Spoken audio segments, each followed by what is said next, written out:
do sexto ano, tudo bem com vocês? Última semana do nosso PET 3, hein? Semana 4. E hoje o nosso tema, reforma agrária.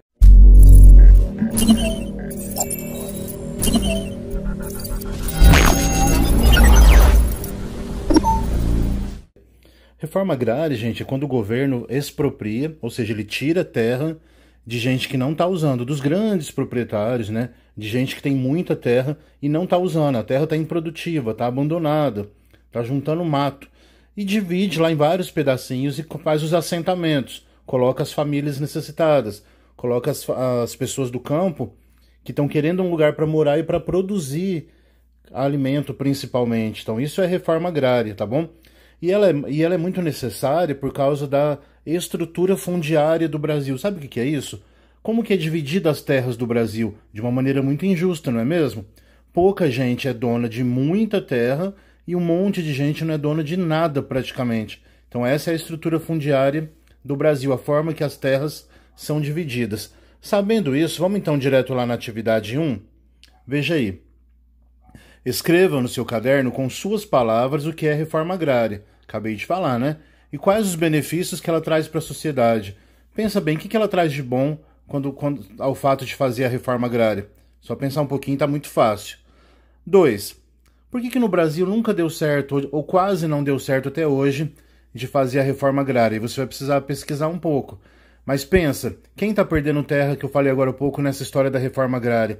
E vamos imaginar que dentre esses proprietários, os grandes latifundiários, tem muitos políticos importantes, tem os famosos coronéis. Então por que será que a reforma agrária não costuma dar certo? Na número 3, eu vou colocar uma outra versão aí desse mapa para você conseguir enxergar esse escrito, tá? Ó, dá uma olhadinha aí. Você tem que analisar bem esse mapa, principalmente o que está escrito em volta, para poder responder aí a questão número 3. E vamos lá, ó. Ao observar o mapa, o que você diria sobre o uso da terra no Brasil? O que mais chama a sua atenção? Lembra que eu falei que é pouca gente dono de muita terra? Olha aí a parte vermelha. A parte verde são as terras indígenas. A menor faixa, né?